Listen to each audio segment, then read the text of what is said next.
Go. Go. Come on. Hello, everybody. This is the most famous archaeologist, Dr. Amy. She's here today to help with us with our some of our self-help hip mobility exercises and spine stabilization exercises. So today we're going to show you a few things that I think a lot of you would really benefit. Now remember, if it hurts, don't do it. Use common sense with everything I show you. So the first thing we're going to show you is typically how to loosen up the front of the thighs. Okay, it's called a Tamas Test, and this is something your spouse can help you do at home to help correct it. Come on over here. Let me have you lie on your back. All right.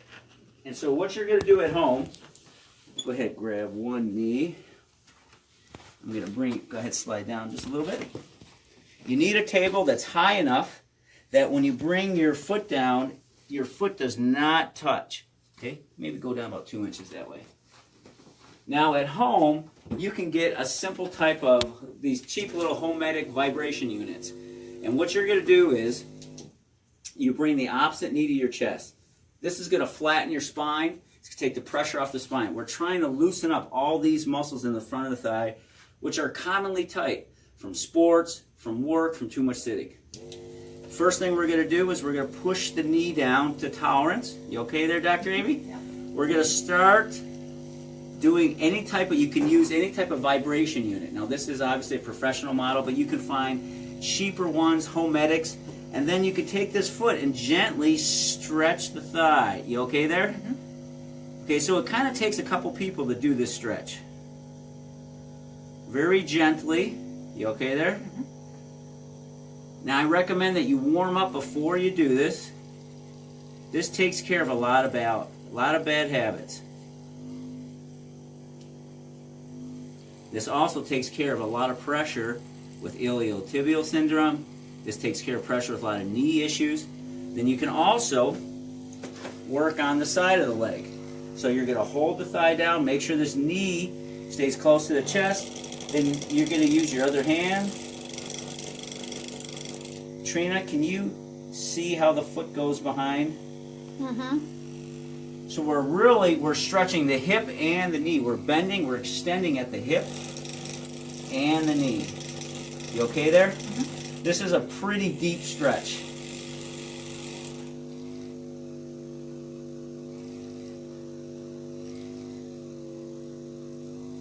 Probably you'll spend about 2 minutes hitting all different parts of the front and side of the leg muscle. Now, if you don't have a vibration unit, then you better have a pair of strong hands. Okay? You could do the same, and you could use your thumb, but be careful. It's probably going to hurt your thumb a little bit. You might be able to use your knuckles at someone's tolerance. Again, use common sense, and you do the same thing. And if you want to use your thumb, you better have a pair of strong thumbs.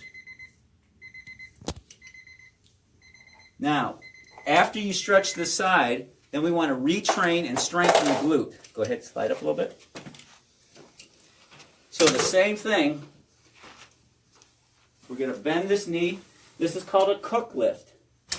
And you're going to use a little tool called a lacrosse ball that will remind you to keep the knee pressed against the belly. So all this ball does is if you don't bring the knee up enough, it'll fall out. And then from there, slowly lift the hips in the air high as you can. Good. So we've just stretched the top. Now we're strengthening the glute. And that helps the typical pattern of the hip.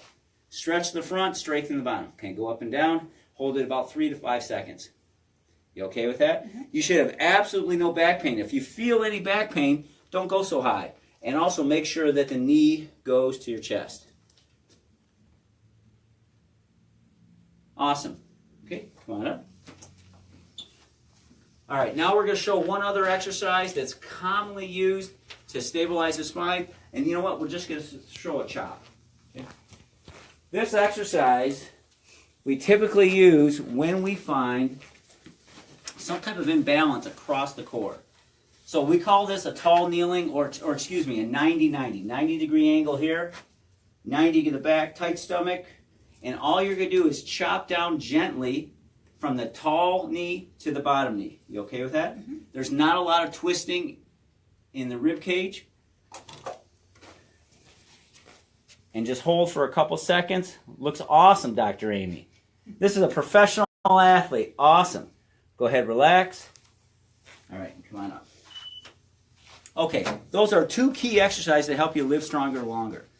Try this. Again, if it hurts you, don't do it. Very simply, if this stuff makes sense to you and you find value to it, just like it and share it with your friends. If you're watching us on YouTube, just click to subscribe. I'm constantly updating my content for new bits of information to help you live stronger longer. Remember, everything I show you should help you. Nothing should hurt you. So use common sense in applying it.